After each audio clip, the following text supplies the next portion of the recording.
చాలా సేపు నుంచి అలాగే తలుపు తెరిచుంటా, కిటికీ దగ్గరకు వచ్చంట. బాబు ఏంది నువ్వు కిటికీ తెరిచి ఉంచావు, ఎందుకు ఇక్కడ చూస్తున్నావంటే, అయ్యా ఏమి లేదు, కాకుల చేత దేవుడు మాకు ఆహారాన్ని పంపిస్తాడు అంటే. ఇదేంటి కాకుల చేత ఆహారం పంపిస్తారా? ఎట్లా పంపిస్తారు ఏంటంటే, నిజమయ్యా నిజం సార్, మరి మా నాయనమ్మ చెప్పింది, మేము చాలా రోజుల నుంచి 2-3 రోజుల నుంచి మాకు ఆహారం లేదు కాబట్టి మా నాయనమ్మ ఏం చెప్పిందంటే, బైబిల్లో ప్రవక్త అయిన ఏలియా గారికి దేవుడు కాకుల చేత ఆహారం పంపించాడంట. ఇప్పుడు మేము కూడా ఆకలితో ఉన్నాం, మేము ప్రార్థన చేసుకున్నాం, అయ్యా మాకు కూడా నువ్వు కాకుల చేత ఆహారం పంపియ్యా అని మరి ప్రార్థన చేసుకున్నాం, తప్పకుండా దేవుడు మాకు పంపిస్తాడంట. అయ్యా పంపిస్తే పంపించేయండి, తలుపులు వేసుకో. ఆ పంపించినప్పుడు తీర్చులంటే ఎట్లా? నేను తలుపేసాను అనుకో, మరి నేను తలుపేస్తే తలుపు వేసుందని కాకి వెళ్ళిపోయింది కదా వెనక్కి, అందుకని నేను తలుపేయను, నేను తలుపు తీసే ఉంచుతా. ఎందుకు? ఆ కాకి లోపలికి రావాలి కదా, నాకు సహాయం చేయాలి కదా, నాకు ఆహారం తేవాలి కదా అని చెప్పంట. ఆ బిడ్డ మరి ఆ పోలీస్ అధికారితో అంటున్నాడంట. నిజంగా మరి అలాంటి సమయంలో అట్లా అంటున్నప్పుడు మరి వాదన చేస్తున్నాడంట. కాదయ్యా తప్పకుండా దేవుడు పంపిస్తాడు, మా దేవుడు గొప్ప దేవుడు, మా దేవుడు ఎన్నో కార్యాలు చేసాడు, అలాంటిది మరి తప్పకుండా దేవుడు నాకు సహాయం చేస్తాడు, కాకుల చేత మాకు ఆహారం పంపిస్తాడయ్యా అనేసరికి నిజంగా పోలీస్ అధికారికి అర్థమయ్యి ఆయన సరేనయ్యా అట్లాగే ఉండని చెప్పి ఆయనే మరి అంటే అధికారులకి ఓపెన్ చేస్తారు కదా, ఆయనే మరి అది ఎక్కడ దొరికితే అక్కడికి వెళ్ళి ఆ దినానికి కావాల్సిన ఆహారం తీసుకొని మరి నెలంతరికి కూడా సరిపోయే బియ్యము సరుకులు అన్ని తీసుకొని వచ్చి నిజంగా ఆ తలుపు ఆ కిటికీ దగ్గరికే వచ్చి, అయ్యా నిజంగా నానాడైతే ఏలియాకి కాకుల చేత ఆహారాన్ని పంపించాడు దేవుడు, ఈ రోజు ఈ కాకి చేత కదా, మరి కాకి డ్రెస్ వేసుకుంటారు కదా, ఈ కాకి చేత నా చేత మీకు ఆహారాన్ని పంపించాడు అయ్యా దేవుడు, ఇదిగో ఈ ఆహారం ఇప్పుడు తినండి, నెలకు వరకు కూడా సరిపోయే సరుకులు ఇవన్నీ కూడా ఇప్పుడు మా నాన్నమ్మ కూడా ఇవ్వయ్యా అని చెప్పి ఆ సరుకులు నెలకి పోషణకు కావాల్సినవన్నీ కూడా మరి ఇచ్చినట్లుగా. దేన్ని బట్టి? విశ్వాసం. ఎవరు విశ్వాసం? చిన్న బిడ్డ కదా, ఎవరైనా కానీ విశ్వాసం ఉంచితే దేవుడు తప్పకుండా మరి కార్యం చేస్తాడు. అందుకని అదే హెబ్రీ పత్రికలో అంటాడు కదా దేవుడు, మరి 5వ వచనంలో మనం 6వ వచనంలో విశ్వాసం లేకుండా దేవునికి ఇష్టడైనట సాధ్యం. మరి విశ్వాసం లేకుండా దేవునికి ఇష్టడైనట అసాధ్యం. మరి మనం చెప్పుకున్నాం అమ్మాయి కూడా చెప్పి ఏమని, మరి 2 కుమారులు ఉంటే ఒక కుమారుడు ఏమంటున్నాడు, మా నాన్న తప్పకుండా నాకు ఈరోజు కారు కొనుక్కొస్తాడు, డబ్బులు లేకపోయినా అంతకుముందు ఏమన్నా చెప్పిన కొనుక్కొస్తాడు అంటే ఇప్పుడు ఆ తండ్రి ఏ మాటలు విని సంతోషిస్తాడు, నా కుమారుడు నా మీద నమ్మకం పెట్టుకున్నాడు. మనం కూడా మన మీద కూడా మన బిడ్డలకి మనం ఏమన్నా ఒక ప్రమాణం చేసేవానికి ఏదైనా కొనిస్తామని ఏదైనా ఇస్తామను, మరి మన బిడ్డలు కూడా ఏమనుకుంటారు, మరి విశ్వాసం ఉంచుతారు. మనం కూడా ఏం చేయాలి, వాళ్ళకి మనం తెచ్చిగలిగిందే వాళ్ళతో ప్రమాణం చేయాలి కదా, ఎందుకంటే మనం మాట కోల్పోతాం. అంటే బిడ్డలు మనం నమ్మకం మన మీద, మా అమ్మ అంతే చెప్పింది కానీ చెయ్యలే, మా నాన్న అంతే చెప్తాడు కానీ చెయ్యలే అని అట్లా అనుకుంటారు కదా. అలా కాకుండా మనం కూడా ఏం విశ్వాసం ఉంచితే దేవునికి ఇష్టలుగా ఉంటాయి. మన బిడ్డలు కూడా మనల్ని అలా నమ్మేరు అనుకో, గొప్ప మా అమ్మ నాకు అసలు కావాల్సిన గురించి, మా నాన్న కావాల్సిన గురించి అంటే ఆ బిడ్డల మాటలు మనం ఏం చేస్తాం, సంతోషిస్తామా లేదా? అప్పుడు నా బిడ్డలు నా మీద అంత నమ్మకం పెట్టుకున్నారని సంతోషిస్తాంగా. అలాగే మనం కూడా పరలోకమందున తండ్రి మీద ఏం కలిగి ఉండాలి, విశ్వాసం కలిగి ఉండాలి. నా తండ్రి నాకు తప్పగా ఇస్తాడు. మరి అందుకని రోమపత్రిక చోట ఉంటాడు కదా, అంటారు కదా భక్తుడు ఏమని, మరి మన కోసం దేవుడు ఏమి ఇచ్చాడంట, సమస్తాన్ని కూడా ఇచ్చాడు, తన ఏకైక కుమారుణ్ణే ఇచ్చాడు. మరి ఆయన రక్తం కారినంతగా ఆయన మరి ప్రేమించిన ప్రియ కుమారుడు మన కొరకు నలగొట్టబడి మరి మన కోసం ఆయన్ని నలగొట్టాడు, మరి ఆయన చెయ్యి విడిచిపెట్టాడు. అలాగే ఎన్నో అద్భుతాలు చేసి మన కోసం అంత గొప్ప రక్షణ ఇస్తే మరి మనం అడిగిన వాటిని మనకి ఈడాయన ఇస్తాడు కదా. అందుకని మనం కూడా ఏం చేయాలంటే దేవుని యందు విశ్వాసం ఉంచాలి. మరి దేవుని విశ్వాసం ఉంచితేనే మనం దేవునికి ఇష్టలుగా ఉంటాం. మరి ఎన్నో సంవత్సరాల నుంచి మనం సన్నిధికి వస్తున్నాం కానీ మనం దేవునికి ఇష్టలుగా ఉండలేకపోతున్నాం అంటే ఎందుకు? విశ్వాసం ఉంచట్లా. ఏమని, నా దేవుడు నాకు తప్పగా సహాయం చేస్తాడు అని నమ్మలేకపోతున్నాం కాబట్టి మనం అడిగిని పొందుకోలేకపోతున్నాం. కాబట్టి మనం ఏం ఉంచాలంట, మరి విశ్వాసం ఉంచాలి. అదే హెబ్రీ పత్రిక 11:7 కూడా మనం 6లోనే ఒకసారి మన విశ్వాసం లేకుండా దేవునికి ఇష్టమై ఉంటే అసాధ్యము. దేవుని ఎదుకు వచ్చేవాడు ఆయన ఉన్నాడని తను వెతుకు వారికి ఫలము దయచేయవాడని నమ్మవలను కదా. మరి దేవుని ఎదుకు వచ్చేవారు ఏం చేయాలంట, మనం దేవుని ఎదుకు వచ్చేవాడు ఆయన ఉన్నాడని తను వెతుకు వారికి ఫలము దయచేయవాడని నమ్మవలను కదా. మొదటేమో విశ్వాసం ఉంచితే మనం దేవునికి ఇష్టలుగా ఉంటాం. ఆ తర్వాత దేవుని దగ్గరకు వచ్చిన మనం ఏం చేయాలంట, మరి ఆయన ఉన్నాడని ఆయన వెతికే వారికి లేదా ఆయన అడిగే వారికి ఏం చేస్తాడు? తప్పకుండా ఇస్తాడు, ఫలము దయచేస్తాడని మనం నమ్మాలి. అదే విశ్వాసం.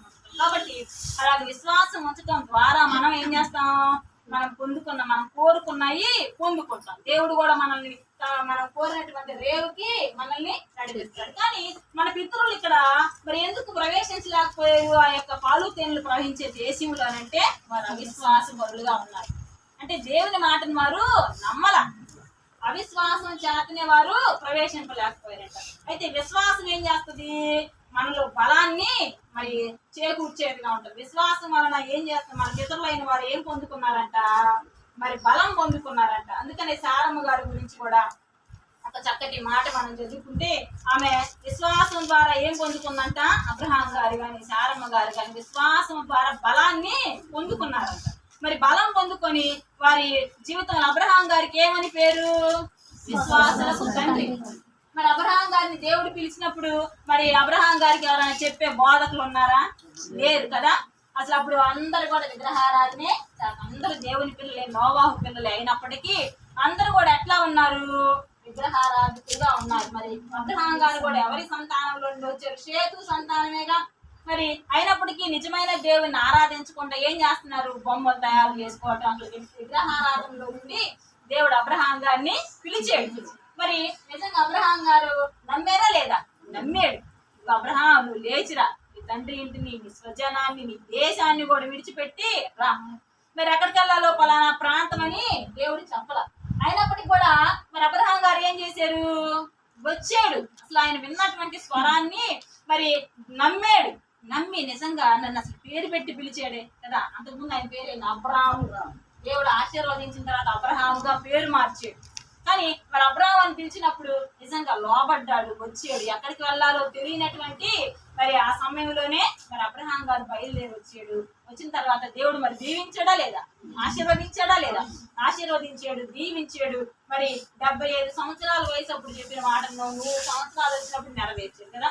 తన కుమారుడు కలుగుతాడని ఎప్పుడు చెప్పాడు? 75 సంవత్సరాలు అప్పుడు చెప్తే 100 సంవత్సరాలు వచ్చినప్పుడు అబ్రహాం గారికి కుమారుడు పుట్టాడు. మరలా ఆ కుమారుని కూడా ఏమన్నాడు దేవుడు? బలి ఇవ్వమంటున్నాడు. యవన కాలంలోకి వచ్చిన తర్వాత బలి ఇవ్వమంటున్నాడు. అయితే మొదట్లో కుమారుడు పుట్టే వరకు కూడా కొంచెం అటు ఇటుగా అబ్రహాం గారు కూడా అవిశ్వాసం. ఎందుకు? మనం 15వ అధ్యాయంలో అట్లా చూస్తే 17 అధ్యాయ ఏమిచ్చినా ఏం ప్రభువా, అబ్రహాం నీ బహుమానం అత్యధికం అవుతుంది మరి అని దేవుడు మాట్లాడుతూ ఉంటే అబ్రహాం గారు ఏమంటాడు? ఏమిచ్చినా ఏం ప్రభువా, మీరెంత ఆశీర్వదించినా ఎంత దీవించినా నాకేం ప్రయోజనం అయ్యా? మరి నా యావదాస్తి కూడా నా దాసుడు, నా పెద్ద దాసుడుగా ఉన్న ఎలియాజరుకే కదయ్యా వారసుడు, నాకు బిడలేరు కయ్యా అంటే మరలా అప్పుడు దేవుడు ఏం చేస్తాడు? వాగ్దానం చేస్తాడు. దిగులు పడద్దు, నువ్వు భయపడద్దు, ఈ దాసుడు నీకు వారసుడు కాదు, హాగర వలన పుట్టిన బిడ్డ కూడా నీకు వారసుడు కాదు, నిశ్చయంగా శారాకే నేను గర్భఫలం ఇస్తాను, నమ్ము అని వాళ్ళిద్దరి పేర్లు కూడా మార్చి కదా. మరి 18వ అధ్యాయంలోకి వచ్చేసరికి మరలా తండ్రి కుమార పరిశుద్ధాత్మ త్రియేక దేవుడు అబ్రహాం గారిని దర్శించి ఆశీర్వదించి మేదడికి ఈ కాలమున మరలా నేను వస్తా, నీకు తప్పక అప్పుడు కుమారుడు కలుగుతాడని వాగ్దానం చేశాడు. అలా కుమారుని ఇచ్చాడా లేదా? తను చెప్పిన మాటను దేవుడు నెరవేర్చారా? మరి ఉన్నటువంటి క్రమంలో మరలా యవనుడిగా ఉన్నటువంటి మరి ఇస్సాకుని బలిగా ఇవ్వనప్పుడు మరి ఇప్పుడు అబ్రహాం గారు మరి అవిశ్వాసాన్ని చూపించలా. ఇవ్వమనగానే ఏం చేశాడు? విశ్వాసం ఉంచాడు. ఒకసారి 11వ అధ్యాయం 17వ వచనాన్ని చూద్దాం. హెబ్రీ పత్రిక. అబ్రహాము శోధించబడి విశ్వాసమును బట్టి ఇస్సాకును బలిగా అర్పించెను. ఎవడు ఆ వాగ్దానమును సంతోషంతో అంగీకరించెనో ఇస్సాకు వలన ఇది నీ సంతానం అనబడును అని ఎవరితో చెప్పబడినో అబ్రహాము మృతులను సహితం లేపుటకు దేవుడు శక్తివంతుడని ఎంచిన వాడై తన ఏక కుమారుని అర్పించి ఉపమాన రూపముగా అతను మృతుల నుండి మరలా పొందెను. చాలా మరి నిజంగా ఇక్కడ అసలు ఏమాత్రం సందేహించలా. ఇంకా అబ్రహాం గారు కుమారుడిని అన్నప్పుడు ఏమాత్రం సందేహించలా. మరి కనీసం తన భార్యకైనా చెప్పాడా? చెప్పలా. శారమ్మకు కూడా చెప్పలా. మరి ఇస్సాకునే బలిగా ఇవ్వమంటే అసలు శారమ్మ గారు పంపిస్తారా? అసలు లేక కుమారుడు గారికి ఆ కుమారుడు ఎవరికాలం ఏందయ్యా నీ దేవుడు, నువ్వు తర్వాత సంగతి అయ్యా, నా కొడుకుని మాత్రం నేను పంపించను, నువ్వేం చేసుకుంటావో చేసుకో అనేది. కానీ శారమ్మకు కూడా అబ్రహాం గారు చెప్పలా. చెప్పకుండా మేము బలర్పించి వస్తాం మరలా, కాబట్టి నువ్వు జాగ్రత్త అని చెప్పి మరి 2 దాసుల్నే తీసుకొని వెళ్ళినట్లుగా చూస్తా ఉంటే మరి ఆ కొండ మీదకి వెళ్ళేటప్పుడు కూడా అడుగుతున్నాడు ఇస్సాకు, నాన్న మరి కట్టెలు ఉన్నాయి, నిప్పు ఉంది, బలి ఇవ్వడానికి గొర్రెపిల్ల లేదంటే దేవుడే చూసుకుంటాడు కదా నాయన అని అన్నప్పుడు కూడా నిజంగా అబ్రహాంకి మనసులో బాధ ఉన్నా కానీ అవిశ్వాసాన్ని ఎక్కడ కూడా కనపరచలే. విశ్వాసం ఉంచాడు. ఏమని? మరి దేవుడు ఏమని వాగ్దానం చేసాడు? ఇస్సాకు వలనైనదే నీ సంతానం అనబడును అని ఎవరితో చెప్పబడిన? ఎవరితో చెప్పాడు? దేవుడు అబ్రహాంతో చెప్పాడు. నా తోడని ప్రమాణం చేశాడు. ఇస్సాకు వలన లేకపోతే ఇస్సాకు ద్వారా కలిగేది నీ సంతానం అన్నాడుగా దేవుడు. కాబట్టి అబ్రహాము మృతులను సైతము లేపుటకు దేవుడు శక్తిమంతుడని ఎంచిన వాడైతే ఇప్పుడు నా కుమారుని బలిచ్చిన మరి ఆ రోజుల్లో బలిగా అంటే ఏం చేస్తారు? మరి ఆ తలను లేకపోతే నరకటం, ఇంకా కట్టెలతో కూడా కాల్చేయటం. దహన బలిగా అంటే కాల్చి బూడిద చేయాలి. అంటే అబ్రహాం గారి యొక్క విశ్వాసం ఏంటి? అసలు అట్లా చచ్చిపోయినా, నా కుమారుని చంపిన, కాల్చిన ఆ బూడిదలో నుంచి కూడా మరలా నా కుమారుని దేవుడు ఇస్తాడు. ఎందుకు? ఇస్సాకు వలనే నా సంతానం వృద్ధి చేస్తానన్నాడుగా, ఆయన వాగ్దానం చేసాడుగా. కాబట్టి ఇస్సాకుని దేవుడు బలిచ్చినా మరలా దేవుడు నా కొడుకుని మరలా తిరిగి నాకు బ్రతికిస్తాడు, మేమిద్దరం తిరిగి కిందకు వస్తాం. అది ఆయన విశ్వాసం. బలి ఇవ్వకుండా రక్షిస్తాడని ఆయన మరి నమ్మాడో నమ్మలేదు మనకు తెలియదు, కానీ బలి ఇచ్చిన మృతులను సహితం కూడా దేవుడు లేపటానికి శక్తిమంతుడు అప్పుడే నమ్మాడు అబ్రహాం గారు. మరి ఏ యొక్క ధర్మశాస్త్రం కదా, ఏ యొక్క బోధకులు లేనటువంటి దినాల్లోని అబ్రహాం గారు అట్లా దేవుని యందు నమ్మికుంచాడండి. అందుకని విశ్వాసులకు తండ్రిగా ఆయన పిలువబడ్డారు. కాబట్టి అలాంటి నమ్మకాన్ని పెట్టుకున్నాడు. కాబట్టి దేవుడు నిజంగా అందుకే ఆ యొక్క హృదయాన్ని ఎరిగిన దేవుడు, ఆయన యొక్క విశ్వాసాన్ని చూసిన దేవుడు నిజంగా కత్తిని మరి వెయ్యిపోయే ముందే మరి అర్పించకుండానే అబ్రహామా ఆగు, మరి నీ కుమారుని ఎద్దు, అదిగో కొమ్ములు మరి చుట్టూ నా పొట్టేలు. నిజంగా అసలు ఆ కొండల్లో పొట్టేలు ఎక్కడదండి, ఆ మొదల్లో ఎక్కడదండి. నిజంగా దేవుడే సిద్ధపరిచాడు ముందుగా, మరి తన బిడ్డల కొరకు ఆయన సిద్ధపరిచాడు. మరి అబ్రహాం గారు కూడా ఊహించున్నాడు. అబ్రహాం గారు ఏమని నమ్ముతున్నాడు? నా కుమారుడు చనిపోయినా మరలా దేవుడు బ్రతికిస్తాడని ఆయన విశ్వాసం. కానీ అలా తన కుమారుణ్ణి చంపకుండానే, బలిగా ఇవ్వకుండానే దేవుడు అక్కడ బలికి సిద్ధం చేశాడు. కాబట్టి అబ్రహాం గారి విశ్వాసులకు తండ్రి అయ్యాడు. మరి ఇలాంటి కొంత జనాంగానికి మరి తండ్రిగా పిలువబడతా ఉన్నాడు. 3 జనాంగాలకి అబ్రహాం గారు మరి తండ్రిగా ఉన్నాడు. ఈ భూమి మీద ఉన్నటువంటి ప్రజలందరూ కూడా మరి ఆది పురుషుడు ఎవరంటే అబ్రహాం గారు.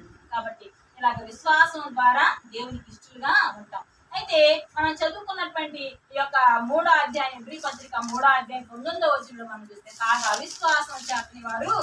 ఇలాంటి విశ్వాసం ఉంచిన అబ్రహాం గారి సంతానంగా పిలువబడుతున్నటువంటి ఇశ్రాయేలులో మరి ఏం లోపించింది? మరి వారి పితరుడైన అబ్రహాం గారి విశ్వాసాన్ని వాళ్ళు జ్ఞాపకం చేసుకోకుండా మాటి మాటికి ఏం చేస్తున్నారు? దేవుణ్ణి విసిగించే వారిగా ఉన్నారు. దేవుని యందు విశ్వాసం ఉంచలేకుండా ఉంటున్నారు. కాబట్టి విశ్వాసం అనేది మనకి ఎంతైనా అవసరం. మరి మనకు ప్రాణం లాంటిది, ఊపిరి ఏంటంటే విశ్వాసం. ఎందుకు? విశ్వాసం లేకుండా ఎవరు కూడా దేవునికి ఇష్టలుగా ఉండలేరు. మనం అసలు దేవుని సన్నిధికి వస్తున్నామంటే ఎందుకు వస్తున్నాం? విశ్వాసం ఉంచబట్టి. ఏమని విశ్వాసం? ఏ విశ్వాసం? మనం ఎందుకు వస్తున్నాం దేవుని సన్నిధికి? మనకు ఒక నిరీక్షణ ఉంది, మనకు ఒక విశ్వాసం ఉంది.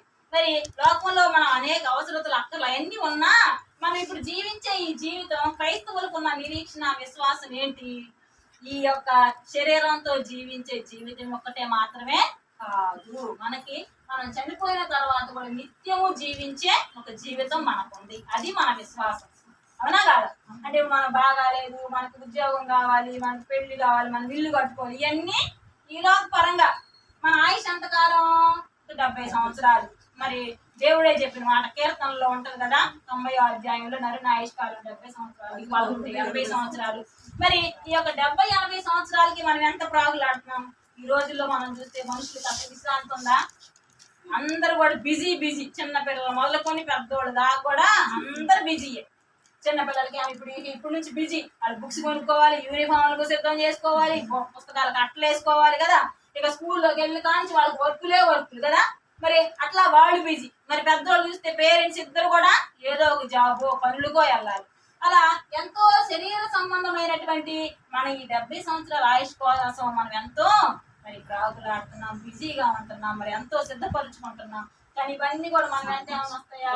రావు కదా. మనం అనుకుంటాం అమ్మ అందరూ దానికోసమే కదా. కరెక్టే, దీనికోసం వెచ్చించాలి, మనం బ్రతకటానికి మంచిగా ఉండడానికి బ్రతకాలి అనుకోవడం తప్పు కాదు. కానీ ఎలాగ మనం మన జీవిత కాలం వాళ్ళకి ఎట్లా సిద్ధపడుతున్నామో దానికంటే మరి సరి సమానంగా లేకపోతే ఇంకొంచెం ఎక్కువగానే మన ఆధ్యాత్మికమైనటువంటి జీవితం కోసం కూడా మనం సిద్ధపడాలి. ఎలాగా? మనం నిత్యం కూడా దేవుని సన్నిధిలో ఉండాలని, ఆధ్యాత్మికమైనటువంటి ఈ జీవితంలో కూడా మనం ప్రయాణం చేయాలి. ఎందుకంటే మనం చివరి దినాల్లో ఉన్నాం కదా. ఇప్పుడు ఎక్కడ చూసినా రెండు దేశాల మధ్య ఏం చెలరేగుతుంది, యుద్ధం చెలరేగుతుంది. మనం ప్రశాంతంగా ఉన్నాం అంటే మనం బాపట్లో ఉన్నాం, మనకి ఏం తెలియట్లా, మనకి నెమ్మదిగా ఉంది, ఏ యుద్ధం లేదు, మనకి ఏం లేదు అనుకోకూడదు. కొన్ని దేశాల్లో వరదలు కదా, కొన్ని ప్రాంతాల్లో ఎండలు, కొన్ని ప్రాంతాల్లో యుద్ధాలు, ఆహారం లేదు కదా, ఎంతో బాధభరితమైనటువంటి ఎంతో కష్ట పరిస్థితుల్లో ఉంది ప్రపంచం అంతా కూడా. కానీ మనకు అదేం తెలియకుండా క్షేమంగా ఉన్నామంటే ఆయన కృప. మరి మనం చూస్తే కదా, ఏరోప్లేన్ చూస్తే దాంట్లో ఉన్న వాళ్ళందరూ చనిపోయారు. అది మెడికల్ కాలేజీ మీద పడి మరి ఎంతో బిడ్డలు చక్కగా చదువుకొని మేము డాక్టర్లు అయి మంచి భవిష్యత్తు మేము పొందుకుంటామని ఆశపడిన బిడ్డలు ఎవరన్నా ఉన్నారా? లేదు. వాళ్ళు ఆశపడ్డారు కానీ మరి బ్రతుకున్న వారు బ్రతికినట్టుగానే ఆ ఫ్లైట్ కింద మంటల్లో పడి చనిపోయారు కదా. వారి యొక్క జీవితాలను చూస్తే నిజంగా ఒక్కొక్కరికి ఒక్కొక్క కథ కదా. కుటుంబాల వారిగా వెళ్తున్నారు స్థిరపడటానికి అని, ఎలాగా మరి నిజంగా పెళ్లి చేసుకున్నవాడు భార్య భర్త దగ్గరికి వెళ్తుంది. కుటుంబాలే మనం చూస్తున్నాం. కాబట్టి మన ఆయుష్కాలం పరిమితి కలదు, మరి ఒట్టి ఊపిరి లాంటిది. కాబట్టి దీనికోసం ప్రయాసపడుతూనే మనం ఏం చేయాలంటే మరి ఆ అపవిత్రతను కూడా మన దేవుని విశ్వాసాన్ని కొనసాగించుకుంటూ మనం ఏం చేయాలంటే మరి దేవుని రాజ్యానికి మనం సిద్ధపడే వారంగా ఉండాలి. కాబట్టి మనం దేవుని ఎంత విశ్వాసం ఉంచాలి. అందుకని దేవుడు ఒక మాట అంటున్నాడు కదా, మరి విశ్వాసం లేని వారిని గురించి ఒకసారి మనం మార్కు సువార్త 9వ అధ్యాయం 24వ వచనాన్ని ఒకసారి చూద్దాం. వెంటనే ఆ చిన్నవారి తండ్రి, నమ్ముతున్నాను, నాకు అపనమ్మకం ఉండకుండా సహాయం చేయమని బిగ్గరగా చెప్పెను. జనులు గుంపుకూడి తన యొద్దకు పరిగెత్తుకుని వచ్చి యేసు చూచారు. మరి ఇక్కడ మనం చూసినట్లయితే మరి సన్నివేశం దేన్ని తెలియజేస్తా ఉంది? ఒక మూగా చెవికి దయ్యం పెట్టినటువంటి ఒక బాలుడిని యేసయ్య శిష్యుల దగ్గరికి తీసుకొని వచ్చాడు ఒక తండ్రి. మరి తీసుకొని వస్తే ఆ శిష్యులు ఎంతగా ప్రార్థించినా గానీ ఆ యొక్క దురాత్మ బాలుడిని వదిలి వెళ్ళాల. ఆ తర్వాత మరలా యేసయ్య కొండ దిగి వస్తుంటే పరిగెత్తుకుంటా ఆ తండ్రి వెళ్ళి, అయ్యా నీ శిష్యుల దగ్గర తీసుకొని వచ్చే నా కుమారుణ్ణి, మీ శిష్యుల వలన ఆ పని జరగలేదయ్యా, దుష్టుడు వెళ్ళిపోలేదు, దురాత్మ నా కుమారుని విడిచిపెట్టలేదు, నీ వలన అయ్యిద్దేమన్నా నీ దగ్గరికి నేను తెచ్చానయ్యా అన్నప్పుడు యేసయ్య వారిని గద్దించారు కదా, విశ్వాసం లేని తరం వాళ్ళారా, నేను ఎంతకాలం మీతో ఉంటాను. ఆయన శిష్యులనేమో విశ్వాసం లేని అంటే వారు ఎందువలన వదిలించలేకపోయారు ఆ దయ్యాన్ని? వారిలో విశ్వాసం లేదు శిష్యుల్లో కూడా. యేసయ్య వదలు పడతాడు, నేను ప్రార్థన చేస్తే ఎందుకు వెళ్ళదో అని మనసులో ఏముంది? అవిశ్వాసం ఉంది. పైకేమో ప్రార్థన చేస్తున్నారు, దురాత్మ వెళ్ళిపో అని. కానీ మనసులో ఏమి లేదు, విశ్వాసం లేదు. అందుకని యేసయ్య కూడా కోపపడుతున్నాడు అనమాట. మరి ఎంతకాలం నేను 19వ వచనం, అందుకైనా విశ్వాసం లేని తరం వాళ్ళారా,